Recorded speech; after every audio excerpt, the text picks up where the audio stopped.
ओम शांति। 25 जून 2022। अभी पढ़ेंगे प्यारे बाप दादा के मुरली। मीठे बच्चे, सच्चे बाप को अपना सच्चा सच्चा पोता मेल दो। हर बात में श्रीमत लेते रहो, इसमें ही तुम्हारा कल्याण है। प्रश्न, अभी तुम कौन सा सौदा किस विधि से करते हो? उत्तर, सरेंडर बुद्धि बन कहते हो बाबा मैं आपका हूँ, यह तन मन धन सब आपका है। बाबा फिर कहते बच्चे स्वर्ग की बादशाही आपकी है। यह है सौदा, परंतु इसमें सच्ची दिल चाहिए, निश्चय भी पक्का चाहिए। अपना सच्चा सच्चा पोता मेल बाप को देना है। गीत है तुम्ही हो माता पिता तुम्ही है, तुम्ही हो बंधु सखा तुम्ही है। ओम शांति। बाप बैठ बच्चों को समझाते हैं। बच्चे जानते हैं अभी हम ब्रह्मा कुमार कुमारिया श्रीमत का अर्थ तो जान चुके हैं। शिव बाबा की मत से हम फिर से आदि सनातन देवी देवता धर्म की स्थापना कर रहे हैं। यह तुम हर एक को पता है कि बरोबर कलब कलब परमपिता परमात्मा आ करके ब्रह्मा द्वारा बच्चे एडॉप्ट करते हैं। तुम एडॉप्टेड ब्राह्मण ठहरे, गोद ली हुई है। आदि सनातन देवी देवता धर्म जो प्राय लोप हो चुका है, वह श्रीमत पर हम फिर से स्थापन कर रहे हैं और हूबहू कलब पहले मुआफिक जो भी एक चलती है, शिक्षा मिलती है, कलब पहले मुआफिक ड्रामा अनुसार हम एक्ट कर रहे हैं। जानते हैं हम श्रीमत पर अपना दैवीय स्वराज्य स्थापन कर रहे हैं। जो जितना पुरुषार्थ करेंगे, क्योंकि सेना में कोई सतो प्रधान पुरुषार्थी, कोई सतो, कोई रजो पुरुषार्थी है, कोई महारथी, कोई घोड़ेसवार, कोई प्यादे, ये नाम दिए हैं। बच्चों को खुशी होती है हम गुप्त है, स्थूल हथियार आदि कुछ चलाने नहीं है। देवियों को हथियार आदि जो दिखाते हैं वो है ज्ञान के अस्त्र शस्त्र। हथियारों में जिस्मानी बाहुबल हो गया। मनुष्य को यह पता ही नहीं है कि स्थूल तलवार आदि नहीं उठाते हैं। इनको ज्ञान के बाण कहा जाता है। चतुर्भुज में जो अलंकार दिखाते हैं उसमें भी ज्ञान का शंख है, ज्ञान का चक्र, ज्ञान की गदा है। सब ज्ञान की बातें हैं। समझाया भी जाता है ग्रस्त व्यवहार में कमल फूल समान रहो, तो कमल फूल भी देते हैं। अभी तुम प्रैक्टिकल एक्ट में हो। कमल फूल समान ग्रस्त व्यवहार में रहते हुए तुम्हारी बुद्धि में ज्ञान है। हम एक बाप को याद करते हैं। यह कर्म योग संन्यास है। अपनी रचना की भी संभाल करनी है। अपनी रचना की भी संभाल करनी है। अभी तुम समझते हो कि पहले दुख का ही व्यवहार था, एक दो को दुख ही देते रहते थे। यहाँ का सुख तो काग विष्ठा के समान चीची है, विष्ठा के कीड़े बन गए हैं। बच्चे समझते हैं रात दिन का फर्क है। बाप हमें स्वर्ग का मालिक बनाते हैं, अभी हम नरक के मालिक हैं। नरक में क्या सुख होगा? तुम बच्चे ये सुनते हो और समझते हो। बाप बच्चों को यह नॉलेज समझा रहे हैं, बच्चों के लिए ही स्वर्ग है। बच्चे ही अच्छी रीति समझते होंगे नंबरवार पुरुषार्थ अनुसार। पहले पहले तो निश्चय चाहिए, निश्चय बुद्धि विजयंती। निश्चय पक्का होगा तो वह निश्चय में ही रहेगा। एक तो शिव बाबा को याद रहे एक तो शिव बाबा की याद रहेगी और खुशी का पारा चढ़ा रहेगा। सरेंडर बुद्धि भी होगा। कहते हैं बाबा मैं आपका हूँ, यह तन मन धन सब आपका है। बाप भी कहते हैं स्वर्ग की बादशाही आपकी है। देखो सौदा कैसा है, सच्चा बनना पड़े। बाप को सब मालूम पड़े कि बच्चे के पास क्या है, हम क्या देते हैं, तुम्हारे पास क्या है। बाप अच्छी रीति समझाते हैं। मैं गरीब निवाज हूँ। साहूकार धनवान को तो सरेंडर होने में हृदय विदरण होता है। गरीब झट बतलाते हैं ना, सौदागरी करते हैं, धंधा आदि जो करते हैं वो अपनी से एक दो पैसा व चार पैसा निकालते हैं। जो दान के शौकीन होते हैं वह धर्माओं जास्ती निकालते हैं। जो कुछ करते हैं कहते हैं ईश्वर अर्पणम, इसीलिए अल्पकाल का सुख दूसरे जन्म में मिलता है। कोई में नॉलेज धर्मशाला हॉस्पिटल आदि बनाई तो दूसरे जन्म में उसका फायदा मिलता है। पुण्य आत्मा बनते हैं ना, उनकी हेल्थ अच्छी रहेगी, कॉलेज में अच्छी रीति पढ़ेंगे। वह भी सब कुछ मैं ही देता हूँ, साक्षात्कार भी मैं ही कराता हूँ। हर एक का हिसाब किताब भी मेरे पास है, ड्रामा अनुसार पहले से ही नोंदा हुआ है। धन जास्ती है तो मंदिर आदि भी बनाते हैं, वह हुआ धर्माओं निकालना। अपने कारखाने आदि की कमाई से कुछ पैसा निकाल मंदिर बनवाते हैं। कोई फिर कॉलेज आदि बनवाते हैं, कहेंगे ईश्वर अर्थ दान करता हूँ तो ईश्वर रिटर्न में देगा। बहुत मनुष्य कहते हैं हम निष्काम सेवा करते हैं, परंतु निष्काम तो होती ही नहीं है। निष्काम अक्षर कहाँ से निकला? बाप ने समझाया है निष्काम सेवा हो नहीं सकती, फल स्वरूप फल जरूर मिलता है। अब तुम्हें गृहस्थ व्यवहार में तो रहना ही है, नौकरी करनी है, संभालना है, बच्चों को पोता में लादी बाप को देना है। कितना बचता है? बाप कहेंगे अच्छा तुम गरीब हो, आमदनी आदि है ना, आमदनी आदि है नहीं, अपनी रचना की पालना भी पूरी नहीं कर सकते हो। अच्छा तुम एक पैसा दे देना, यही तुम्हारी अविनाशी 21 जन्मों की कमाई है। वह होती थी अल्पकाल सुख के लिए, यह है 21 जन्मों के लिए, और यह है डायरेक्ट। बाप कहते हैं तुमको बीज तो बोना ही है। सुदामे ने मुट्ठी चावल दिया, 21 जन्मों के लिए महल मिल गया, क्योंकि गरीब था। साहूकार हीरे की मुट्ठी दे तो बात एक ही है। बाप कुछ कहते नहीं है, हर एक को अपने अपने डायरेक्शन देते हैं। तुम इतना करो, पूछते भी है खर्चा कैसे चलता है, थोड़ा बचता है तो उसी अनुसार राय देंगे, आई विल काम में आए, डायरेक्शन देंगे इतना करो, बाकी हम रेस्पॉन्सिबल है। अच्छा घर में कोई हॉल बनाओ जिसमें बच्चे आकर सर्विस करें। हॉस्पिटल बहुत बड़े बड़े बनाते हैं, इनको भी बड़ा बनाना है, इनको भी बड़ा बनाना पड़ेगा। बहुत आएंगे, अगर जास्ती पैसा है तो यह हॉस्पिटल कॉलेज खोलो, जैसा जैसा गांव वैसी वैसी चीज़। कितने बच्चे आकर बरसा लेंगे, हेल्थ वेल्थ का अभी। तुमको ऐसा ऐसा करने से राजाई मिलेगी, बहुतों का कल्याण होगा। 21 जन्मों के लिए तुम ऐसे बन जाएंगे। बच्चों की तो पूरी संभाल करनी है। साधु संतों को इन बातों का नहीं रहता है। उनको जो देते हैं वो अपने ही काम में लगाएंगे, अपने संन्यास कुल की वृद्धि करेंगे, अखाड़े आदि बनाएंगे। यहाँ जो जितना मेहनत करेंगे उतना गद्दी का मालिक बनेंगे। यह वर्षा मिलता है, जो भी बच्चे हैं सबको बाप से वर्षा मिलता है।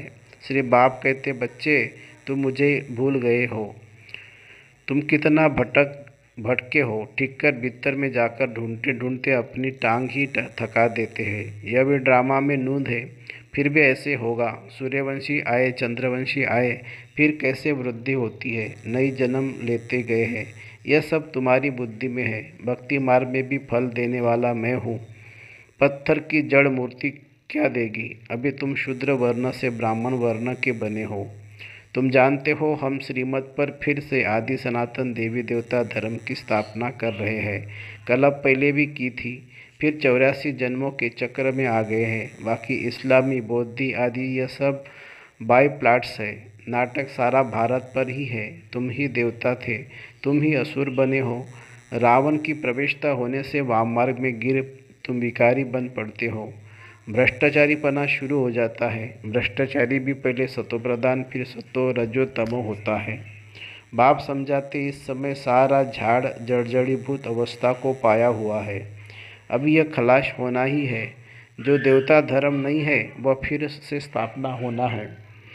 कलप स्थापना करते हैं, परंतु इनका वर्णन कायदेशीर है नहीं। नंबर 1 बात है भगवानुवाच। भगवान तो एक होता है ना। सर्वव्यापी के ज्ञान से भक्ति भी नहीं चल सकती है। ओ गॉड किसको कहते हैं? सर्वव्यापी है तो ओ गॉड भी कह नहीं सकते हैं।